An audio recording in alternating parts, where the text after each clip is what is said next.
Assalamu alaikum wa rahmatullah. Polytheism, shirk, which is associating something with Allah, violates the very essence of Islam, which is monotheism, tawheedullah, the oneness of Allah.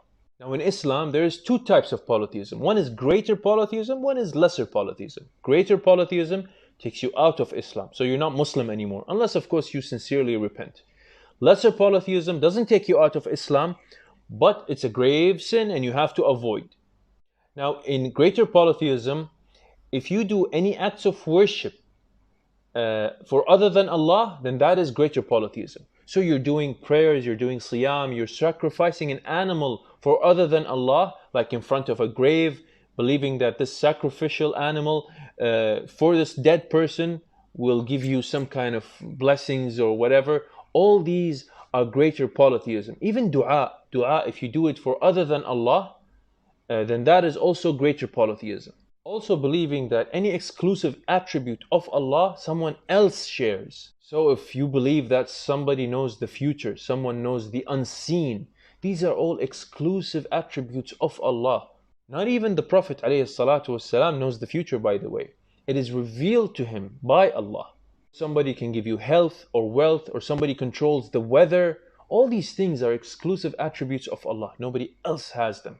When it comes to lesser polytheism, it might lead to greater polytheism.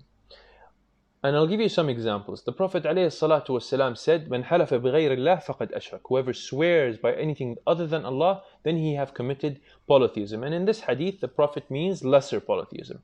Or the Prophet said, "Man allaqa tamimatan faqad ashrak." Also, he means lesser polytheism. Whoever hangs an amulet, then he has committed polytheism, believing that this amulet, Allah has given it special powers to protect you.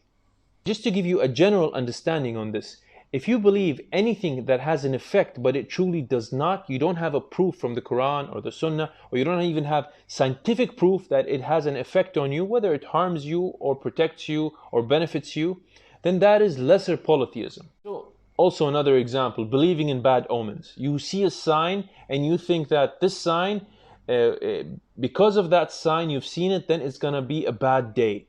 Believing in bad omens. This is lesser polytheism. Another part of lesser polytheism, and this is widely spread, the Prophet ﷺ warned us about, is ar-riya. Ar-riya is showing off your acts of worship. So you're doing an act of worship for Allah, but you want people to see you. You're showing it off. Whether it's an act of worship or a good deed. Now, in order to understand Tawheed properly, you have to understand the opposite, polytheism.